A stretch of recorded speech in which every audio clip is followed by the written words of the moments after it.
Hi everyone, I am honored to introduce our guest speaker for the customer experience session at the Human Advantage Conference.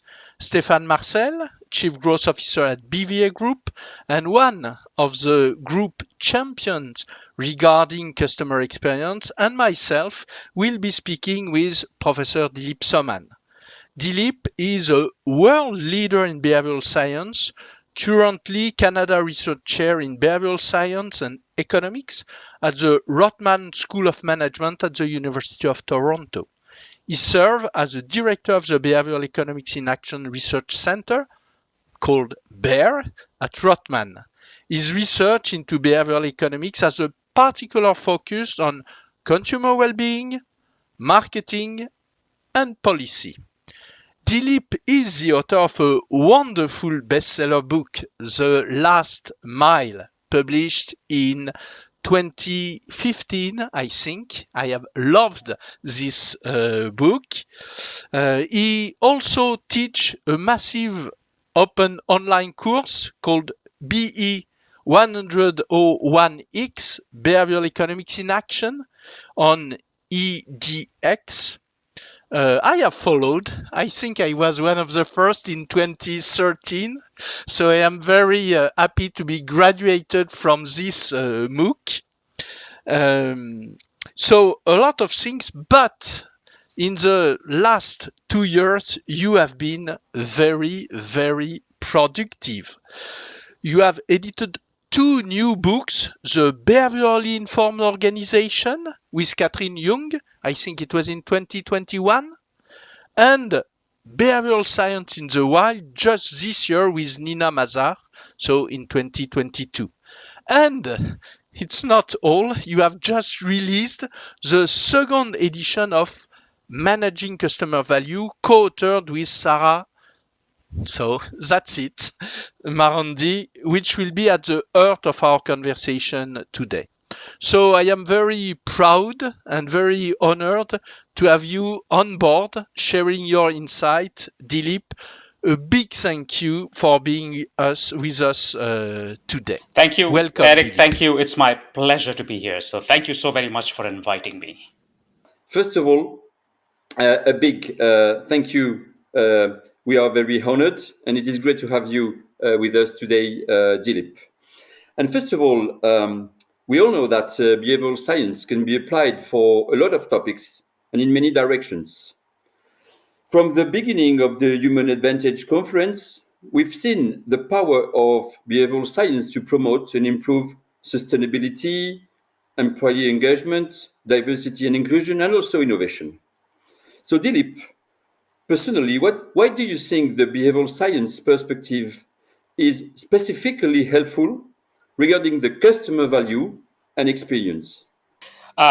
Great question. Let me begin by giving some sort of personal historical context. So I'm not a behavioral scientist first. I'm a marketing person first. So I finished my engineering degree, started working on the shop floor, and then I saw an ad on the shop floor for a job doing sales and service for earth moving machines. So I applied for that. I still, many years later, have no idea why they picked me.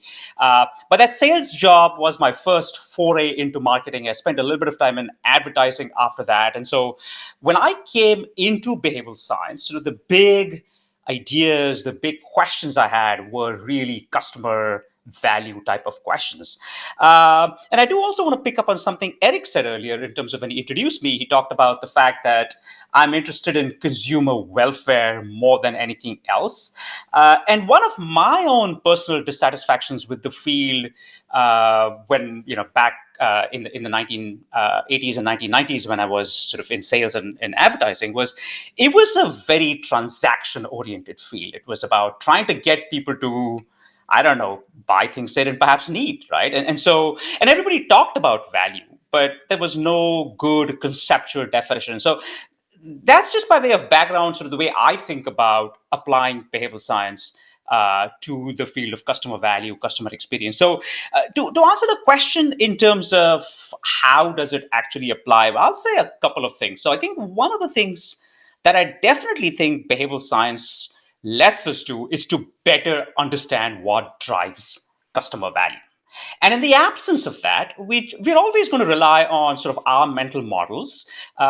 We also know from behavioral science that our mental models are usually not typical of our customers. We know there's an empathy gap. We know that as people become more senior, they tend to lose touch with what's happening on the ground. So, quick example, suppose I went to a bunch of managers who are in the transportation business and I said, look, let's think about a train service. Let's say it's an European train service, it's an overnight train.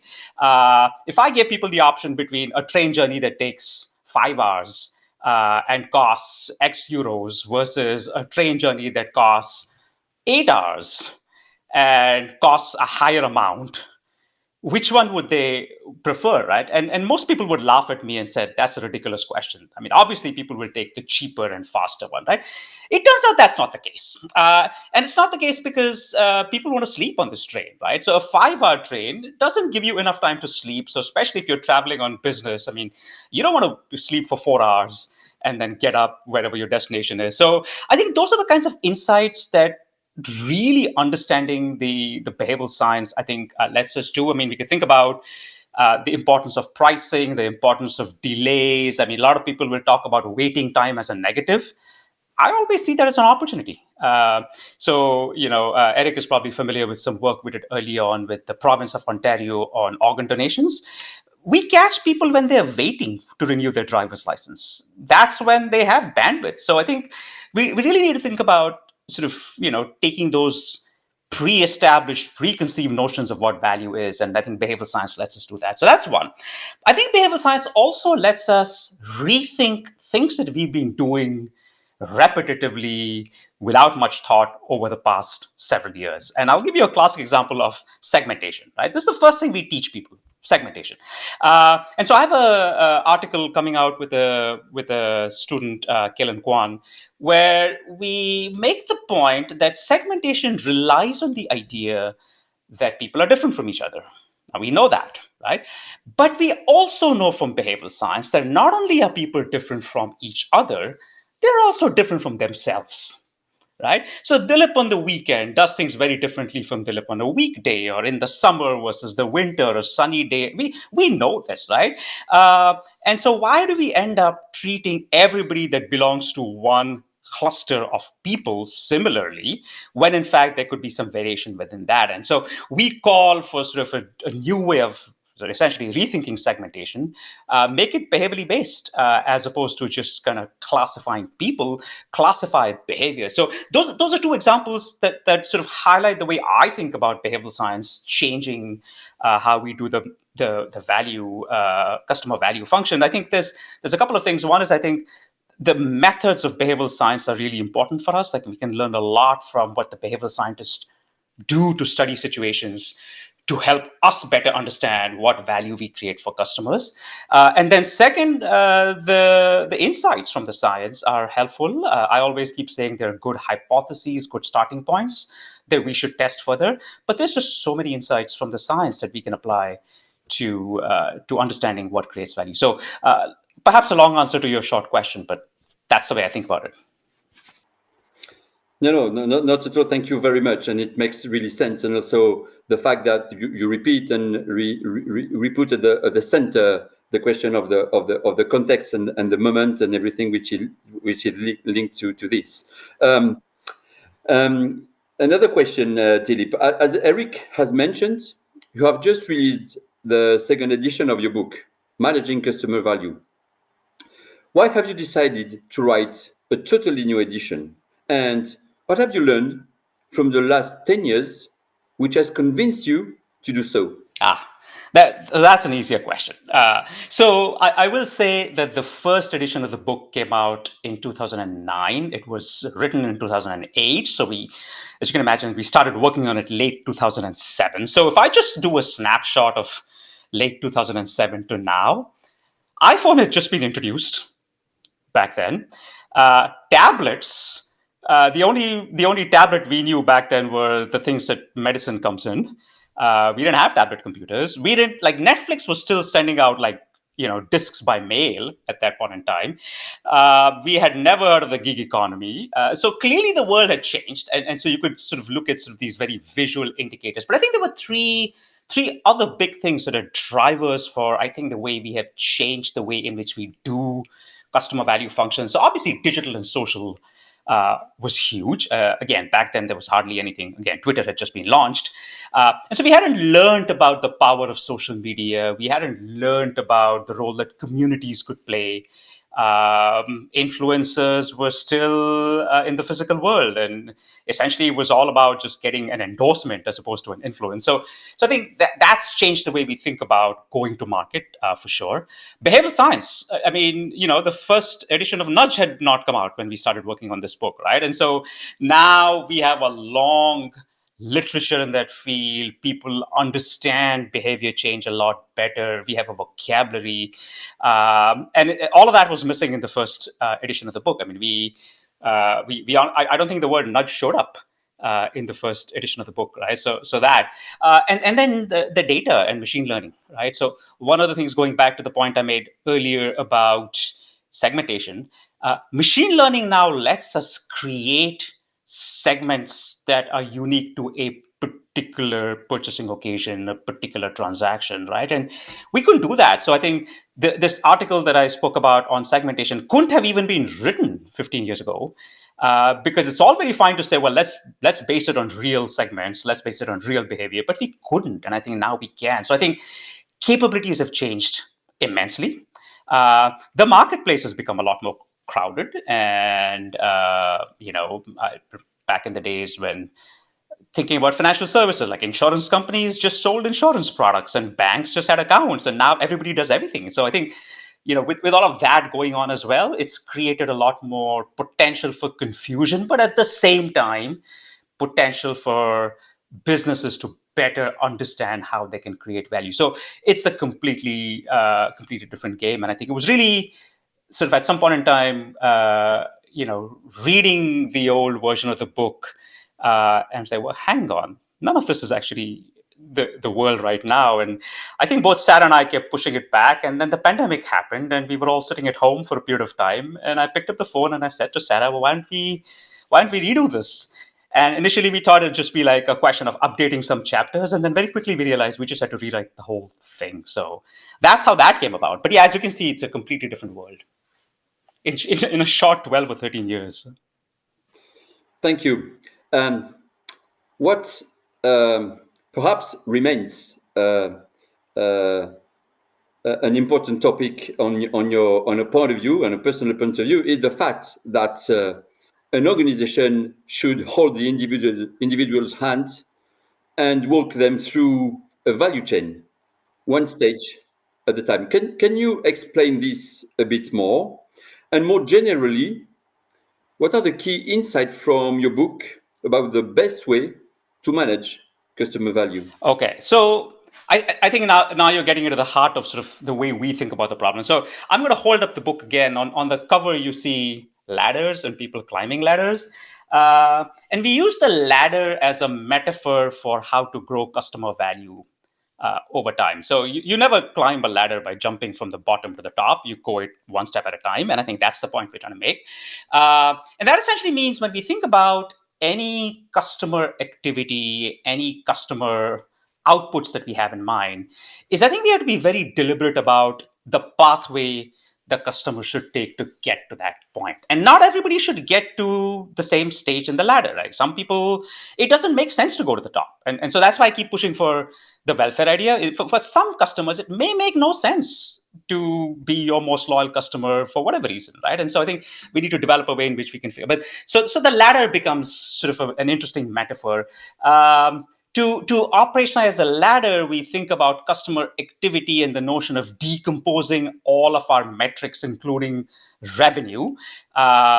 You've probably experienced this, but we've often worked with businesses that will kind of say, revenue's dropped, or benchmark with competition, our revenue hasn't grown. And we try to understand why that's the case. And we're appalled at the fact that a lot of these businesses don't maintain the data on basic drivers of revenue. So if I apply, for example, a metaphor of a retailer, what does a retailer do? I remember this conference where there was a CEO of a retailer who was speaking, and he said something like, retailing is really simple, right? And everybody was like, wow, like that can't be true. He says, oh, it's just four things. You bring people to your store, step one. Once they're there, you get them to buy something, step two. Step three, once they bought something, get them to buy something else.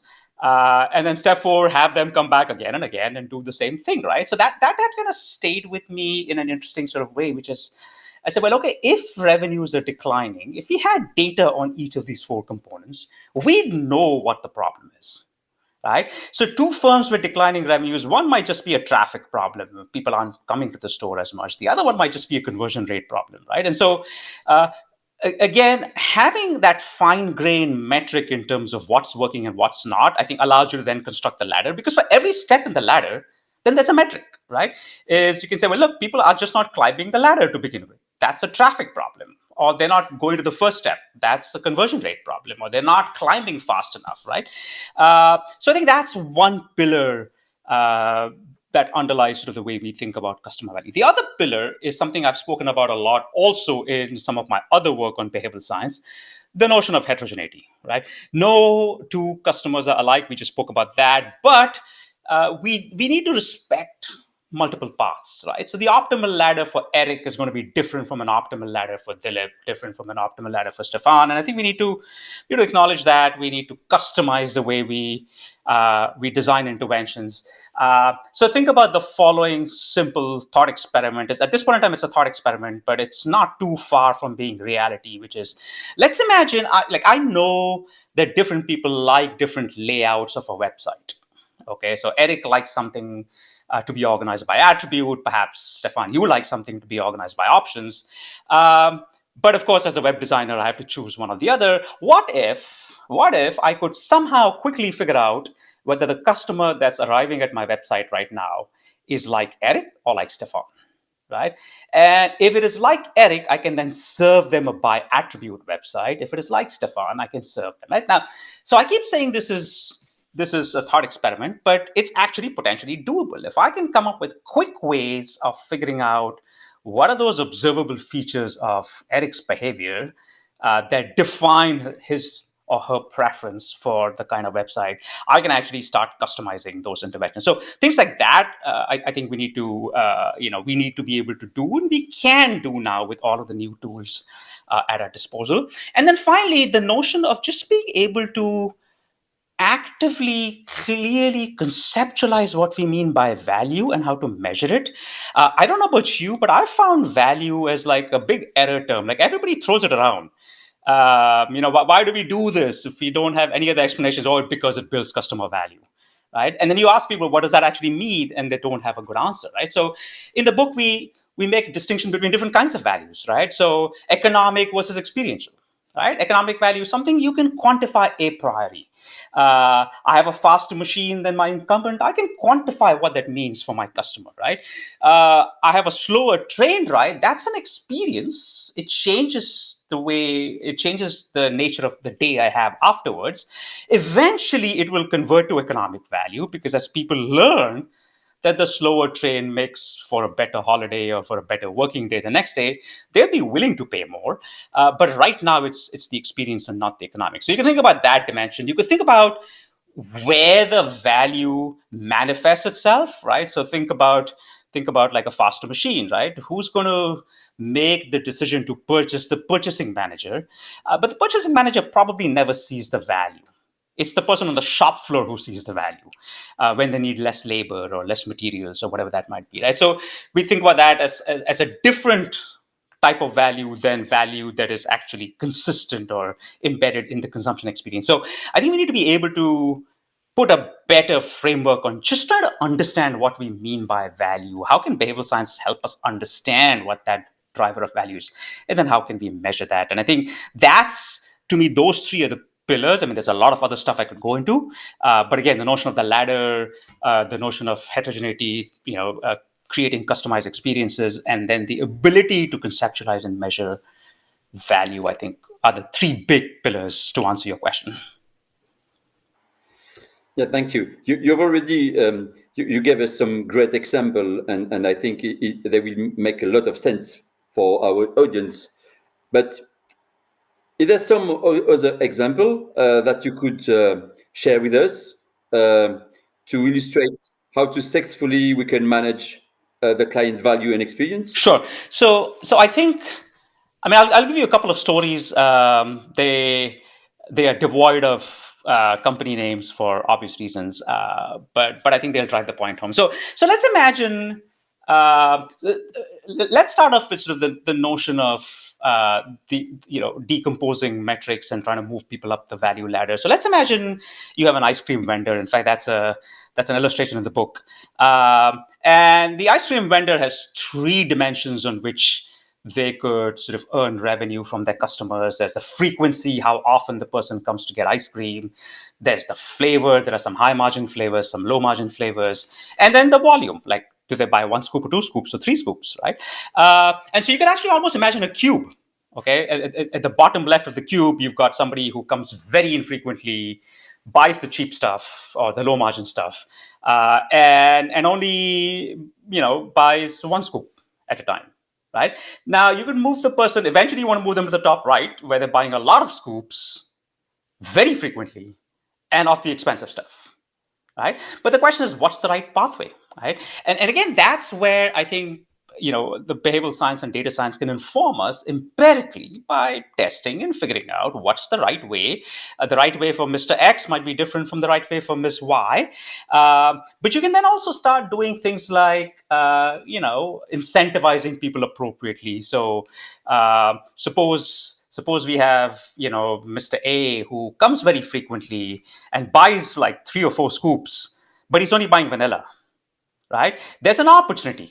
Because we call it opportunity segmentation, right? The opportunity is if only Mr. A bought an expensive flavor, you could earn more revenue from them. Now, again, I'm not about to suggest that we do it if they don't want it, right? And that's why I keep saying it all depends on what the optimal step in the ladder is for those people. But I think those are the kinds of things that a systematic way of thinking through the ladder can help us understand. And then that's where behavioral science can contribute by showing here's the way in which we do research to understand it. Another quick example. Why do people who come to stores, let's say in retailing, planning not to buy anything, end up buying things? Well, they end up, it's not because they don't actually have a concrete plan.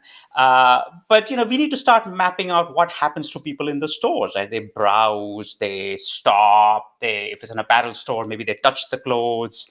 And you can start, again, constructing a micro pathway as to what's going on at these different stages.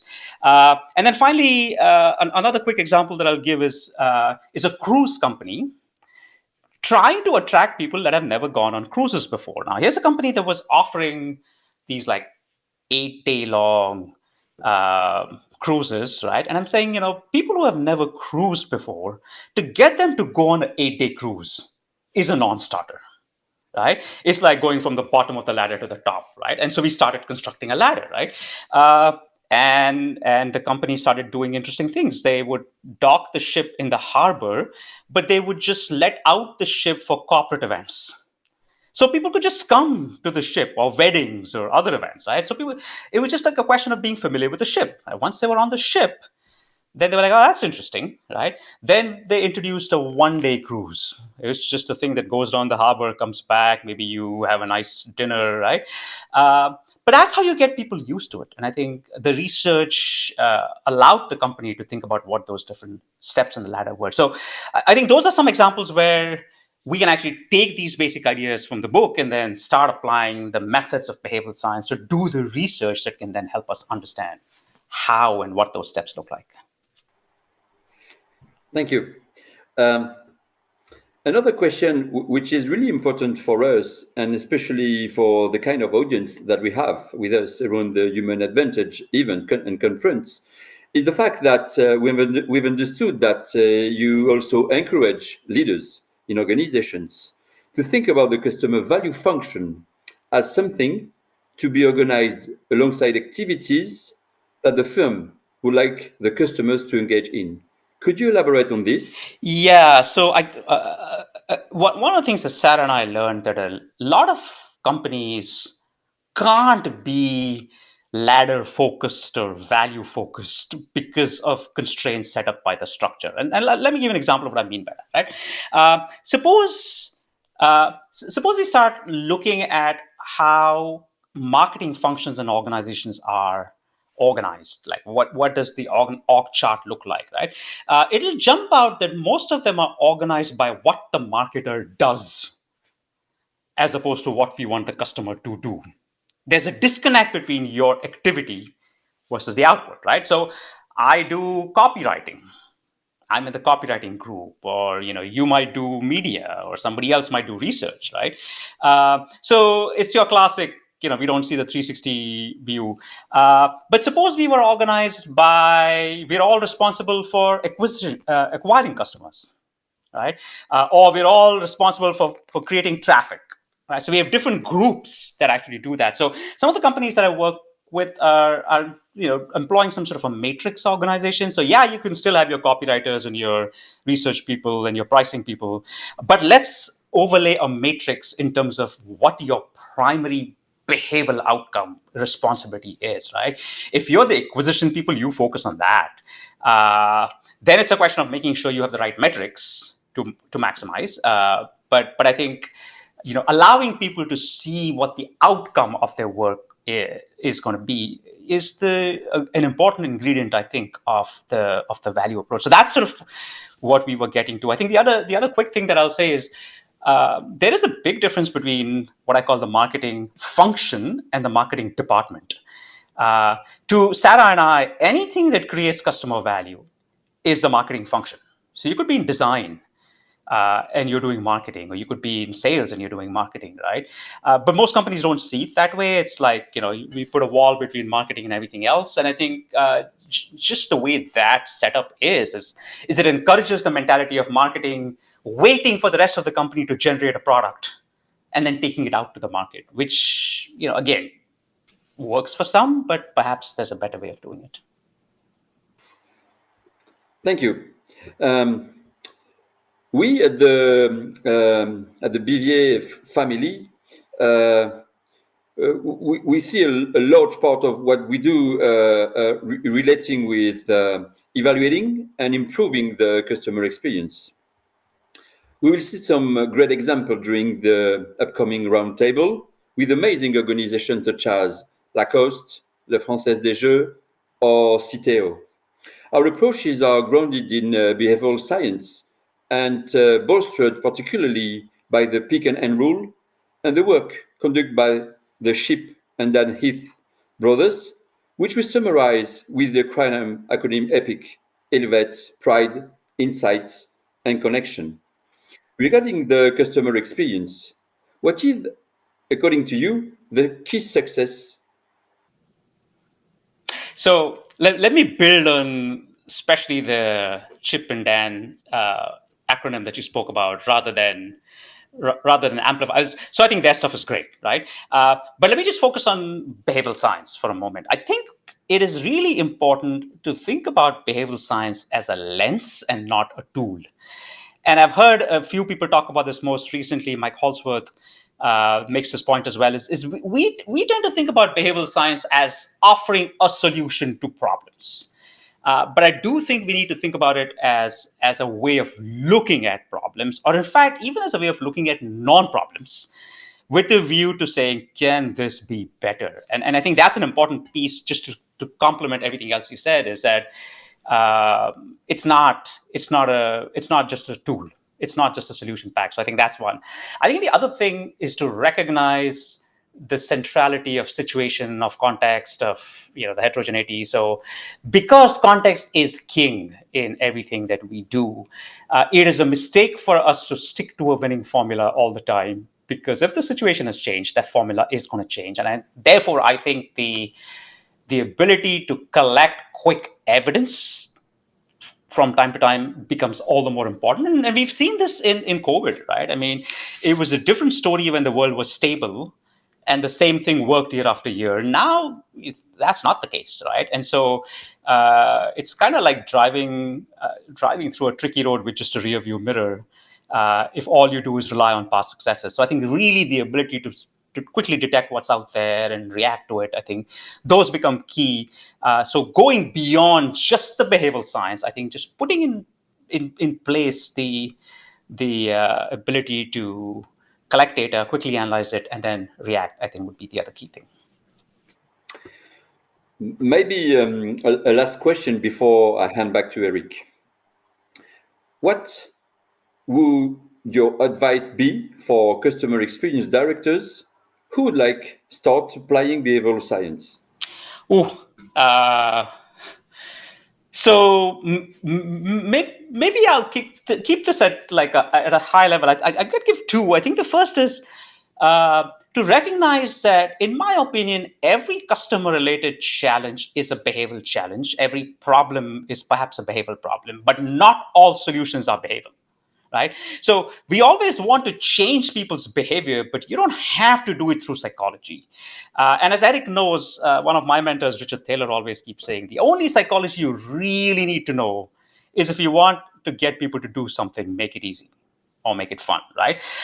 So I guess what I'm trying to say is I think we really need to be clear and precise about what behaviors we want to change, but be open to the possibility that the way in which we change it might just be structural. It might not have to do with psychology stuff. So I think that's one. I think the second, I think, is the metaphor that I use in the last mile of thinking about behavior change as almost like a pipeline problem. How do I get water to flow through a pipeline? I need to create a pressure difference across the two ends of the pipeline. In psychology, that's motivation. And then I need to keep the pipes clean. In psychology, that's reducing sludge or improving nudge. And sometimes we focus so much on the nudge and not the motivation that we'll clean up the pipes, but water isn't flowing. Well, that's because nobody wants to flow through your pipe. So I think really keeping those two pieces in mind. I think Dan has a similar metaphor in one of his recent talks as well. But I think keeping that motivation and friction piece as two separate, distinct things that we both need to manage, I think that's key. Thanks a lot, Dilip. I was sure this conversation will be very helpful, would be very helpful, and it is the case. So thanks a lot. Maybe a final question about the future. Regarding the challenge of customer value in general and customer experience specifically, what do you think the future looks like? Anything you are excited or hopeful about? Yeah, so I think I'll respond to that as a scientist and say that I think the thing that really excites me is the promise that new technologies, new data, new analytics allow us. There were, like I say earlier, there were things we knew conceptually we had to do differently, but couldn't because we couldn't observe behavior. Now we can, right? So I think just like the excitement I sense is, being able to take tools like machine learning and then use them to help us better understand behaviors and fix them. We also used to emphasize, I remember in the early days of applied behavioral science, that RCTs are central. If you don't have an RCT, it's not really science. I think that's changing now. I think like with some of these new tools, there's things that we can do perhaps better than RCTs. So, but I think that's the excitement to me is we can get quicker data, faster data, actionable data sooner. So thanks again a lot, Dilip. It has been a real pleasure to have you at the Human Advantage conference, and we are looking to speaking with you again later for a specific session. I will be part of this session with you for the infusing behavioral science within organization, which is, I think, one of your key topic and area of interest. So thanks again. Thank you both. Thank you so very much. A last point to our dear participants. Dear participants, stay tuned and logged in because we have a huge array of speakers and roundtables coming up to showcase real-life application of behavioral science that generates actual impact. We'll see you soon.